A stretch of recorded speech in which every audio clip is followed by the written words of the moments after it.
Muy bien, entonces ingresamos a la última parte de la clase de hoy para explicarles de que lo que acabamos de ver, yo no sé qué es lo que he tocado, pero acá, dame un momentito.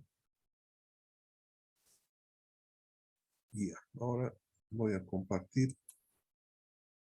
Aquí estamos. Muy bien. Ya conocemos entonces cómo estructurar, ¿sí?, un organigrama. Lo he hecho rápidamente porque tampoco no merece mucha compenetración en el concepto, porque es lo mismo. Los detalles del manual de funciones se pueden mejorar, copiar en función de sus propios trabajos, de sus propios proyectos. La estructuración es exactamente la misma. Tenemos que necesariamente trabajar con esta parte de la organización, porque necesitamos posteriormente saber cuánto de dinero necesitamos para la fase de implementación y para la fase de operación en cuanto al personal se refiere. Eso es lo básico, ¿sí? Los manuales de funciones, etcétera, casi son repetitivos. O sea, no, eso es cuestión que ustedes copien, lo vayan adecuando y punto final, no es mayor problema. Lo que sí tienen que tener en cuenta es lo siguiente, de que no es cuestión de poner así un organigrama grande, así de película, tipo Entel, presidente de inversiones, presidente de telecomunicaciones, y luego de ahí sus gerentes y una frondosa planta administrativa, porque para proyectos pequeños como los que están haciendo ustedes no necesitan ampliar mucho. Entonces el propietario es el propietario gerente, luego tendrán un contador y luego tendrán por decirles, un jefe técnico, ¿cierto? O tal vez quieran hacer más grande, todo depende de qué perspectiva dan. Pero a lo que al final tienen que tomar en cuenta es de que la mano de obra, tanto indirecta como indirecta, es un vagón de plata. Eso es bien importante. Entonces tenemos que estructurar de tal manera que sea lo racional, o sea, lo racional para no ir más adelante, no gastar mucho dinero. Y además, como ya tenemos el manual de funciones, el momento de contratar ya sabemos exactamente qué tipo de profesional necesitamos o de obrero necesitamos, cuál es la tipificación del cargo, pues, ¿no? ¿Cuál es mejor ir, qué es lo mejor para la empresa? Pero tiene que ser calculado de tal manera de que no se constituya una carga demasiado elevada en cuanto a costos se refiere, por una parte. Y por otra, que es también muy importante, que tenemos que tener un personal adecuado, ¿sí?, que tiene que ser muy leal con la empresa para evitar problemas de tipo sindical. De acuerdo a las leyes en Bolivia, por supuesto, hay un número mínimo de personas que trabajan para que puedan formar su sindicato y están en su pleno derecho. Pero en el infortunio de la vida, y ustedes conocen esto, los sindicatos empiezan a volverse políticos, ¿cierto? Y empiezan a utilizar la plataforma del sindicalismo para proyectarse como políticos. Y ahí empiezan los problemas, ¿sí? Paros, huelgas, no lo queremos a él, queremos otro gerente que no nos ha visto, que es demasiado insidioso, etcétera, etcétera. Y ahí vienen los problemas, no solamente con la parte jerárquica, lo peor vienen los problemas con la parte profesional. Ustedes son de la parte profesional. Entonces, van a tener ese problema con los obreros. Y si es de la parte estatal, peor aún, ¿sí? En la parte privada hay empresas donde no hay sindicatos. El ejemplo es la Cervecería Nacional Potosí. El dueño ha dicho, bueno, el que quiere trabajar conmigo, trabaja. Punto. Pero no hay sindicatos. Punto. ¿Y por qué razón? Porque ya tienen experiencia, ¿no? Entonces, eso es alguna vez yo les he explicado este asunto y por supuesto que me puedan refutar, etcétera. ¿Por qué los inversionistas bolivianos no quieren poner su plata en el alto? Si el alto es el vínculo, es el engranaje de conexiones con el Perú, con Chile, con el país, con todo. ¿Por qué no? ¿Y por qué prefieren irse a Santa Cruz o a Cochabamba? Porque tienen mayor seguridad de su inversión, ¿sí? O sea, no son tan políticos, la parte sindical no es tan política como en el occidente del país. Entonces, no es que los inversionistas sean negreros, ¿cierto? Pero lo cierto es de que prefieren irse a otro lado porque no hay mucha seguridad jurídica. en la ciudad del Alto, ¿no? Imagínense ustedes qué es lo que pasó el otro día. Un ministro actual, que recientemente ha sido nombrado, le ha pateado en la cara a un diputado nacional en el atrio del edificio del monobloc central de la universidad, ¿no? Se ha hecho un poco viral el asunto, pero fíjense, hay ese tipo de problemas, ¿no? Entonces, para evitar todo ese problema de sindicalismo, etcétera, hay que formular adecuadamente la parte de organización. Y hay que tomar un poquito de previsiones justamente cuando existan este tipo de problemas. Y para eso justamente están los manuales específicos y la automatización de los procedimientos administrativos. Hay que tener mucho cuidado. Una vez que ya están sindicalizados, que el sindicato ya tiene poder, y si estamos en el ámbito de las... un momentito, por favor. Si estamos en el ámbito de empresas estatales, o sea, con todo el derecho, sí, van a solicitar su sindicalización, y luego ya, si por ahí se meten algunos elementos que no son muy leales con los objetivos de la empresa, no les va a importar mucho el que fracase la empresa, de que entre en quiebra, no, es lo de menos, es lo de menos, porque ellos son políticos, ¿sí? Su función es muy diferente a la lealtad que tenemos que tener al interior de la empresa. Las empresas en nuestros países son muy débiles, son como cristalitos. Ustedes perforan el cristal y por supuesto van a tener una gotera, una chorrera, y de pronto ya no va a seguir funcionando porque el mundo es muy cambiante. En el mundo de las empresas, sí tienen que estar permanentemente cambiando, creando, etcétera, porque si no, el producto, como vimos en la parte de mercado, tiene un tiempito nomás de subida, como aquí, como en la cresta, y luego empieza la bajada hasta que ya nadie va a comprar el producto. Ejemplo, las hojitas de afeitar para las personas hoy día. ¿Quién utiliza las hojitas de afeitar? Así intercambiables, ¿no? De ahí viene el nombre. Tiene Gillette, han debido escuchar ustedes hablar, ¿no? Tiene Gillette porque esa era la marca del producto de la hojita de afeitar. Otro ejemplo, dígame, ¿quién utiliza hoy en día las máquinas Polaroid, de Kodak, etcétera? Ya ni siquiera ya Kodak ha quebrado, ¿no? Se está dedicando a otras cosas, ya no hacen películas, entonces va cambiando. La tecnología hace que el mundo cambie y también tenemos que adecuarnos y necesitamos que todo el conjunto de la empresa funcione en una sola orientación. En las empresas privadas, evidentemente, eso existe porque hay el celo del dueño del dinero, ¿no? Del inversionista. Pero en las empresas estatales, como es el Estado, entonces está en función más que todo el partido, ¿no? Y ahí se pueden incrustar una serie de elementos que no le hacen mucho beneficio al accionar de las empresas.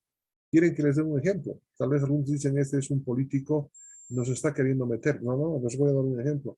¿Qué es lo que pasó con Fambiplan? Ustedes, si van por la avenida Juan Pablo II hacia Copacabana, en ese sentido, van a ver de la universidad, de nuestras instalaciones en el Alto, a unas 4 cuadros en la mano izquierda hay un edificio así en forma triangular. Ahí funcionaba Fambiplan, hoy día creo que es un instituto de formación de mano de obra, creo, ¿no? Ahí se fabricaba vidrio plano. Le pregunten a sus papás o a las personas por qué dejó de funcionar Fambiplan. ¿Mm? Lo estoy hablando de 1983, 84, que dejó de funcionar la parte técnica, no pudieron reactivarla y se quedó en chatarra y tuvieron que vender a una empresa colombiana y ahora nos mandan el video de Colombia. ¿Qué les parece? O sea, dicho esto, a Dios gracias, yo creo que entran un poquito de razonamiento los técnicos del SEDEM y ahora van a construir una fábrica laminadora de vidrio plano en Azurduy. Situación que a mí no me convence mucho hasta ahora. ¿Por qué razón? Porque en Azurduy no hay energía, no hay gas, entonces tienen que llevar GLP o gas natural en esos carros huevos, tienen que llevar hasta Azurduy para producir las botellas, la sopladora. Yo creo que lo más conveniente sería instalarlo en Sucre. Al fin y al cabo había que traer no desde Azurduy, pero hay arenas silicosas en Tarabuco o un poquito más cerca a Sucre de excelente calidad. Tal vez la fábrica tendría que estar instalada en la ciudad de Sucre. Esa ha sido una referencia que ha hecho el presidente el día 25 de mayo en la ciudad de Sucre, ¿no? De hecho, que se va a instalar esa planta laminadora en Azurduy, pero no tiene pues gas, que es el combustible necesario para poder fundir, ¿no? Las arenas silicosas y convertirse en vidrio. Entonces, esos son algunos elementos que hay que tratarlos. Otro elemento que quiero tratar con ustedes, y aquí viene la razón, el anterior semestre, no es que hubo una discusión, sino que estaba explicándoles, ¿sí?, que la localización de la planta de Bulo Bulo, de producción de urea y amoníaco, no era la mejor decisión, no estaba bien localizada. Entonces uno de los estudiantes me dice, ¿basado en qué usted dice que está mal localizada la planta de urea? Entonces la respuesta era simplemente de que está alejada del principal demandante de la urea, que era el Brasil. Bulo Bulo está en Cochabamba, están casi en el corazón del país. Se tenían que haber construido 2 tramos de ferrovía desde Montero hasta Bulo Bulo. Uno de ellos es el resultado de la señora que manejó CAMSE, ¿se acuerdan ustedes?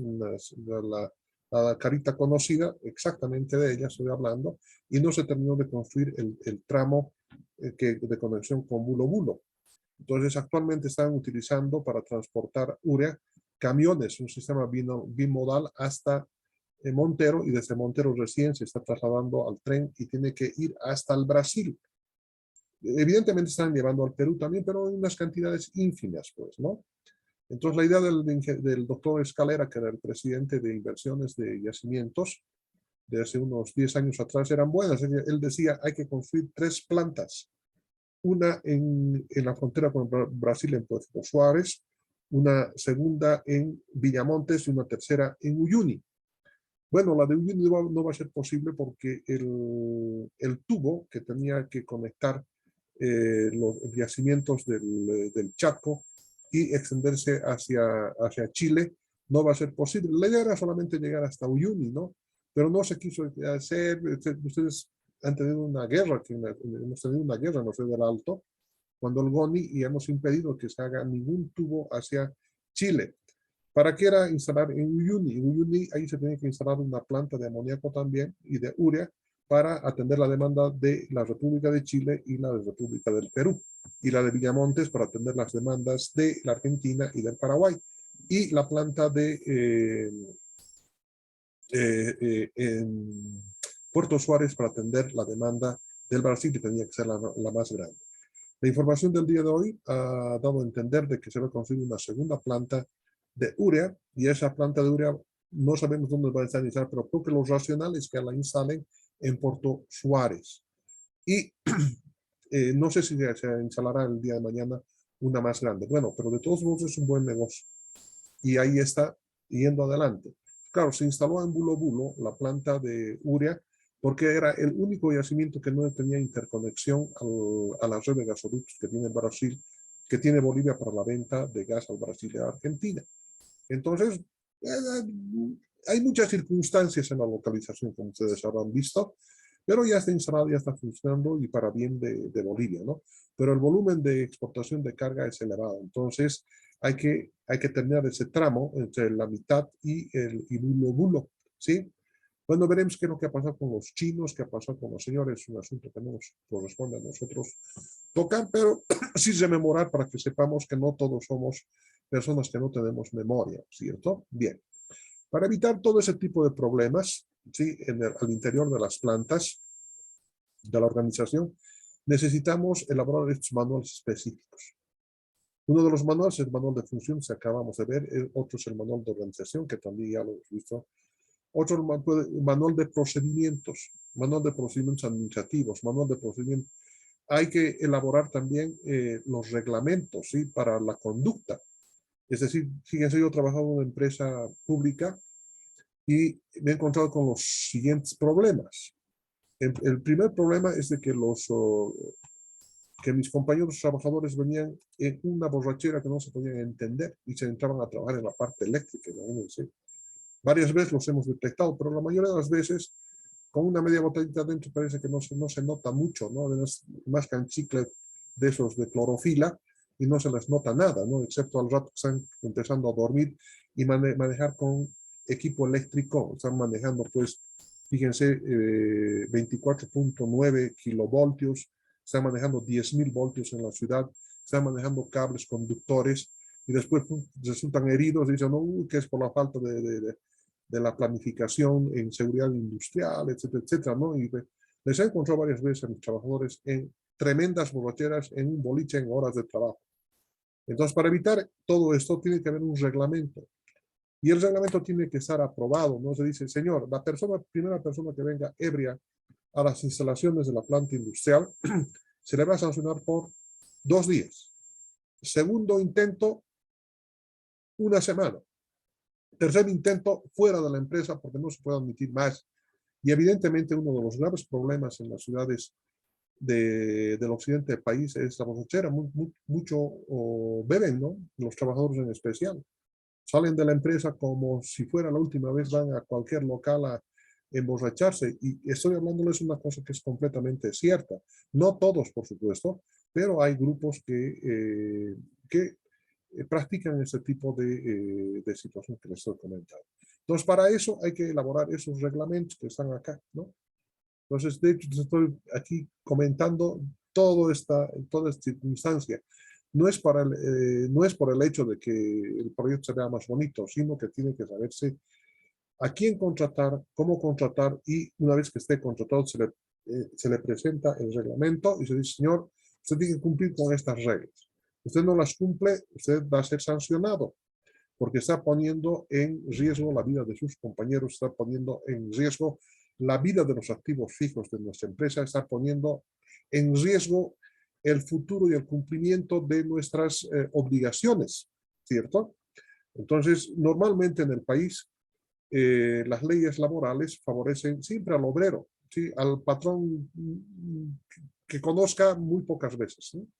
Y que, bueno, entonces el borrachito, el que incumplió varias veces, va al sindicato, el sindicato hace consideraciones y llega a un acuerdo con el gerente, pero pasa otra vez lo mismo, y cuando se trata de votar, reviente el sindicato, dice hay que votarlo al jefe de operaciones de la planta, porque es un negrero, porque esto, lo otro. Entonces, no, todo tiene que estar establecido, anotado, reglamentado, justamente para evitar ese tipo de problemas. La persona que se le contrata tiene que saber dónde está entrando y bajo qué circunstancias, cuáles son los reglamentos y cuáles son las normas que hay que cumplir. ¿Sí? No se hagan problemas, no estoy hablando yo por el MAS ni por el MERS, estamos hablando de la manera, la forma de pensar de los obreros en el país en general, ¿no? Es así. Entonces hay que darse a conocer para evitar estos problemas. En las minas es peor, ¿sí? Por lo menos en la minería nacionalizada hay un jefe de seguridad industrial que está permanentemente monitoreando qué es lo que pasa con los mineros que entran al interior mina. En la minería cooperativizada, antes de entrar a la mina se toman un litro o medio litro de whisky, su coca más y algunas veces hasta droga más y se entran a trabajar porque no hay quien las controle. Pero tenemos que tener mucho cuidado. Y después vienen los problemas, ¿no? Que se ha caído, que se han entrado a un socavón donde había monóxido de carbono, los pobrecitos, y se han muerto ahí. ¿Quién es el culpable? El jefe de seguridad industrial. ¿Y usted por qué les indujo a entrar a zonas peligrosas? ¿O por qué pasó esto? Fíjense, en la ciudad de Potosí mensualmente hay 2 muertes en el Cerro de Potosí por falta de seguridad industrial. ¿Sí? Porque la mayoría casi todos es minería cooperativizada la que trabaja en el Cerro de Potosí. En Guanuni hay minería cooperativizada y minería nacionalizada, y fíjense, los elementos son diferentes. En la minería estatal, sí, hay reglamentos que tienen que cumplir. En la otra, bueno, sabe Dios lo que es lo que pasará, es solamente Dios que descubre de mayores accidentes, ¿cierto? Hay que tratar estos temas, por eso la parte de seguridad industrial, la parte de manuales, etcétera, etcétera, hay que elaborar permanentemente. Entonces, si se puede, antes de empezar, hay que elaborar estos manuales. Hay que elaborar estos manuales, justamente para evitar este tipo de problemas. Y, por ejemplo, esta es una concepción del que se puede sacar un manual de procedimientos para efectuar compras. Entonces, fíjense, aquí hay una base de datos inventarios. Este es el mismo esquema que utilizo en investigación de operaciones 2, pero viene acá al punto. Fíjense, la jerarquía gerencial, ¿sí? Entonces, ellos son los que determinan, ¿sí? En función de los pedidos que hacen desde la fábrica, ¿no? Entonces, aquí producción hace pedidos, hace una solicitud a la administración de almacenes, corren una aplicación en la salida de materiales y aquí fíjense entre las ventas y el ingreso a almacenes se va manteniendo una base de datos inventarios y todo ese procedimiento tiene que estar escrito en el manual de procedimiento de compras, manual de procedimiento de ventas, etcétera, justamente para saber exactamente cómo tiene que procederse dentro de una planta. Entonces dirán, el señor es un exagerado. No, no, no soy exagerado. En la minera San Cristóbal, que funciona aproximadamente unos 50 kilómetros al sur de la ciudad de Uyuni, en la mina San Cristóbal, todos los procedimientos están debidamente aprobados por el Ministerio de Trabajo de acá, ¿no? Y ahí dice, el señor se le está contratando a usted. Ustedes vayan y posiblemente vayan a trabajar con ingenieros de sistemas en esa planta. Se les contrata y les entregan su manual de funciones. Les entregan el reglamento de comportamiento en la empresa y se les dice claramente, usted es el área responsable de esta sección, ¿no? Y ustedes tienen que trabajar en esto. Usted no puede entrar a la parte de producción. Está prohibido porque además le van a multar.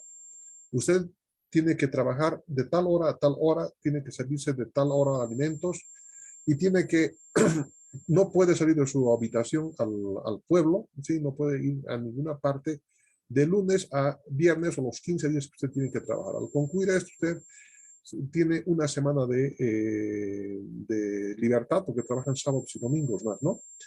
Entonces, ahí está escrito, todos los reglamentos están escritos y además que están aprobados por el Ministerio de Trabajo.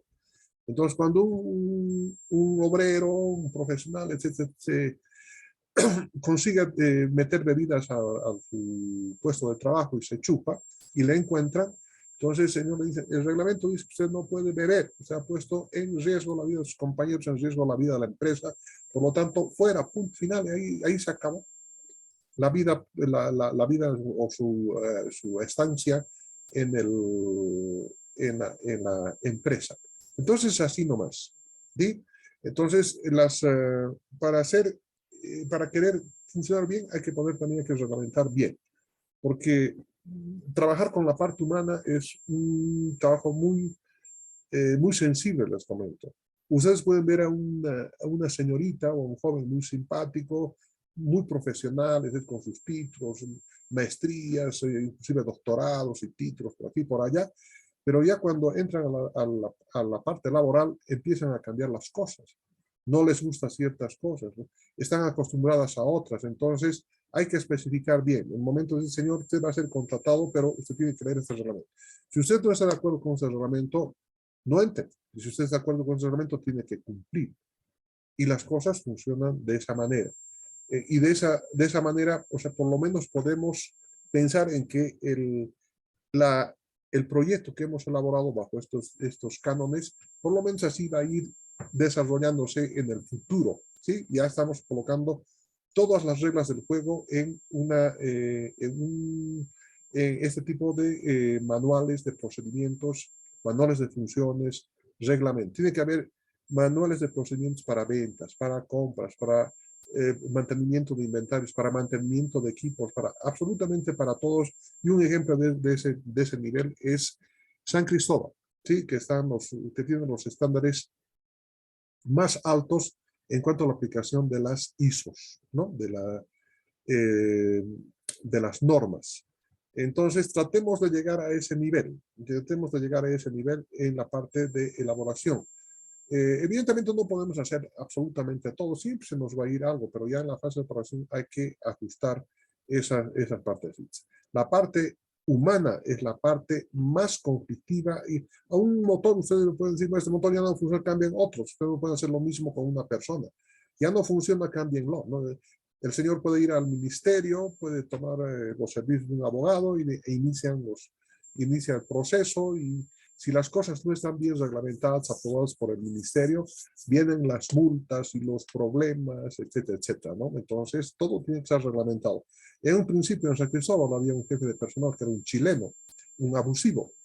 Al personal boliviano, ingenieros y todos los trataba como si fueran sus yojallas, hasta que uno de los ingenieros se presentó en la Sociedad de Ingenieros en Potosí, y la Sociedad de Ingenieros, Filial Potosí, elevó un reclamo ante la Fiscalía del departamento. La Fiscalía del departamento hizo una representación, fueron hasta San Cristóbal, y ya le dijeron, señor, aquí hay este problema con este señor. Muy bien. ¿Usted es chileno? Sí, yo soy chileno. Muy bien. Documentos. No, que yo soy ingeniero en eso. Documentos. El señor no tenía ningún documento que le respaldara como para que pudiera ejercer esa función de jefe personal. Entonces, inmediatamente, de recursos humanos. Entonces, inmediatamente la Sociedad de Ingenieros le ha hecho un juicio, ¿sí?, a la minera San Cristóbal. Y la minera San Cristóbal ha terminado despidiendo a este chileno que era un abusivo. Entonces, ¿por qué razón? Porque ya estaba reglamentado, ¿no? Y hay leyes en el país que reglamentan también el funcionamiento y este tipo de trabajo. Ustedes saben de que ningún profesional extranjero puede trabajar en el país si no tiene autorización de su colegio y de las instancias correspondientes. Así, al igual que cuando nosotros vamos a la Argentina, vamos a Chile, yo soy ingeniero de sistemas, ¿a qué bueno? Listo, no le contratan, ¿sí? Porque las leyes son, para poder trabajar hay que pedir autorización. Bien, entonces espero que con esto haya podido motivarles un poquito para que tengan mucho cuidado en la elaboración, ¿sí?, de la parte organizacional. Evidentemente es fácil, me han comprendido perfectamente, no es mayor problema, pero estos elementos que no puedo ponerlos, no puedo escribirlos, ¿sí?, porque podrían causar molestias, tengo que transmitirles a ustedes de esta forma, ¿no? De esta forma, sobre la base de la experiencia que me indica, ¿no? Poderles guiar en este sentido. Es, mucho cuidado con la parte humana. Son humanos, pueden morir, ¿sí? Hay que tener mucho cuidado. Han habido situaciones tremendamente difíciles, mortales. Hemos logrado la muerte de compañeros, etcétera, porque no han cumplido, las personas que tenían que hacer cumplir los reglamentos, no les ha dado la gana de hacerlo, y por lo tanto han habido accidentes mortales. Entonces, a fin de evitar estas situaciones, pongan mucha sensibilidad en este capítulo de organización. Bien, ¿alguna pregunta, estimados? Porque ya son las 22:15, como nunca estamos llegando a finalizar la clase. ¿Alguna pregunta? Parece que se han dormido. Sí, bueno, sí, yo también estoy cansado. A punto de concluir, tenemos todavía unos 8 minutos. Vamos a tomar ya la reflexión de acuerdo al curso. Tenemos exactamente para presentar notas hasta el 7 de julio. ¿Sí? Esa es la información que nos han pasado, es el cronograma de actividades. Sí, aquí tengo, bueno, según el cronograma de actividades, tenemos hasta entrega de notas finales hasta el 8 de julio. Tenemos que dar segundos turnos hasta el 7 de julio y la evaluación final hasta el 2 de julio. Lo que significa que nos quedan 1, 2, 3, 4 semanas nada más. Y para colmo de males, el día lunes es 6 de junio, Día del Maestro Boliviano, y seguro que van a decretar asueto. Como no es asueto para el estudiante, entonces les voy a enviar, sí, la parte financiera, económica de clases anteriores, para que ustedes ya vayan entendiendo, de tal manera que pueden entrar el siguiente lunes con rapidez y fuerza para explicarles todos los detalles en la construcción del estudio financiero económico. Necesito 2 clases completas para poder explicar que, como les digo, terminamos eso y inmediatamente viene la fase de evaluación. Necesitamos dar el segundo parcial. Entonces, voy a prepararles hasta este punto el segundo parcial, hasta este punto, hasta la parte de ingeniería de proyecto. Y el día lunes, ¿qué tal si les envío el lunes? de la siguiente semana, el segundo parcial, les doy tiempo suficiente para que puedan hacer. Va a ser un cuestionario como en el examen del segundo, del, el examen recuperatorio del primer parcial, que obviamente han obtenido varias personas notas interesantes que están ya están en la plataforma, y de esa manera completamos las notas del segundo parcial. Entonces, sí, convoquemos adecuadamente entonces para el día lunes de la siguiente semana para el segundo parcial. ¿Qué temas van a ingresar? Estudio técnico y estudio organizacional. Solamente estos puntos, y además por cuestionario. Creo que responden mejor a los cuestionarios. Es más conveniente, ¿sí? Entonces, el día lunes de la siguiente semana voy a enviarles el segundo parcial y los videos que les estoy prometiendo. Entonces, dicho esto, ya no tenemos mucho tiempo. Veremos cuál es la retroalimentación por parte de ustedes, estimadas señoritas y estimados jóvenes. Estoy atento a cualquier moción que puedan presentar.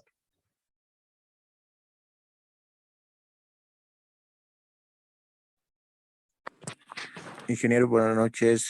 Buenas noches, señor Guerra. Dígame. Estaba revisando el Moodle y hay una lista de varias actividades. Eso un poquito tengo una confusión, no sé si me puede aclarar. Hay actividades de anteriores gestiones y imagino que la plataforma lo está tomando en cuenta. Es simplemente esa mi duda, no sé si la tenemos que realizar.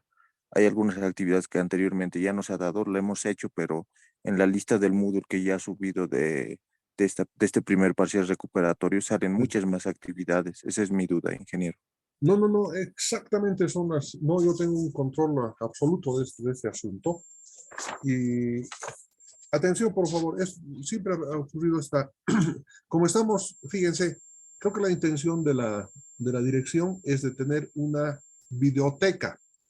Entonces, hasta el momento creo que no han hecho todavía la biblioteca, pero eso es lo que se quiere es de que todas las clases que se han desarrollado de manera virtual van a ser una biblioteca para poder eliminar. Entonces, por eso no se han eliminado las clases de los semestres anteriores, porque hay de 2 semestres anteriores, del 1 2021 y 2 2021, está la información en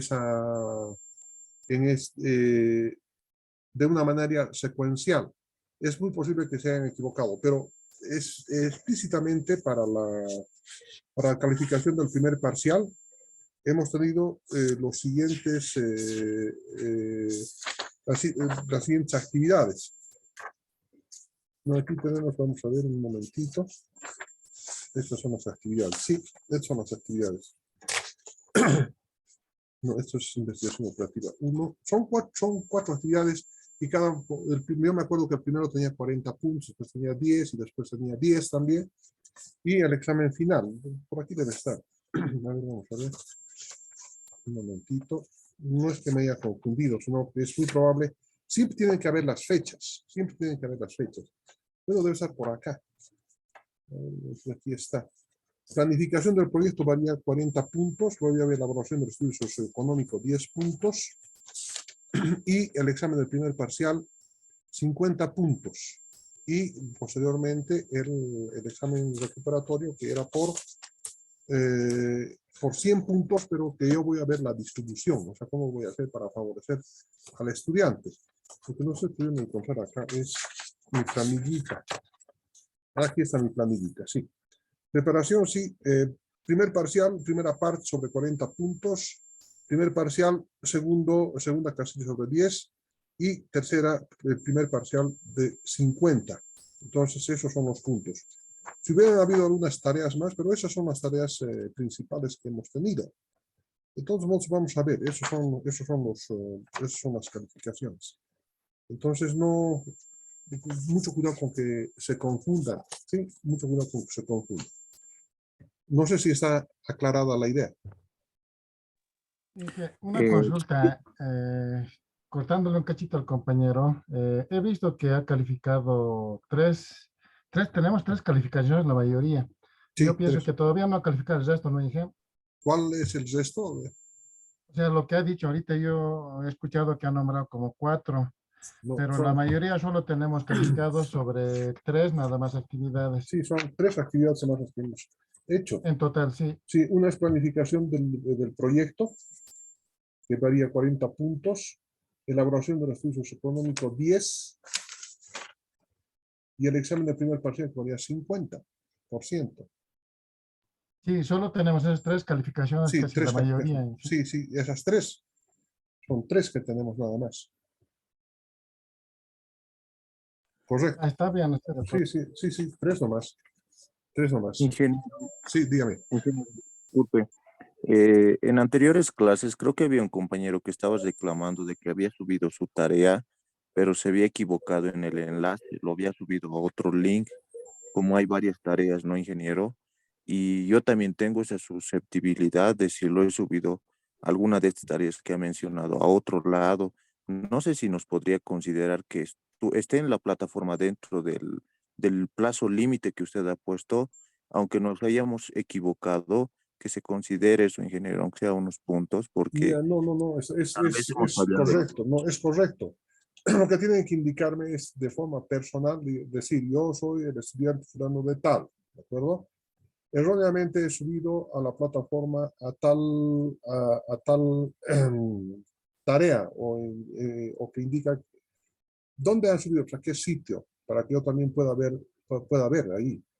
Porque fíjense si son de los anteriores semestres, a no ser que estén repitiendo, está su nombre. Pero de todos modos lo voy a investigar, me tienen que indicar, por favor. Sí, ha habido, como en el caso de una señorita que no ha podido subir a la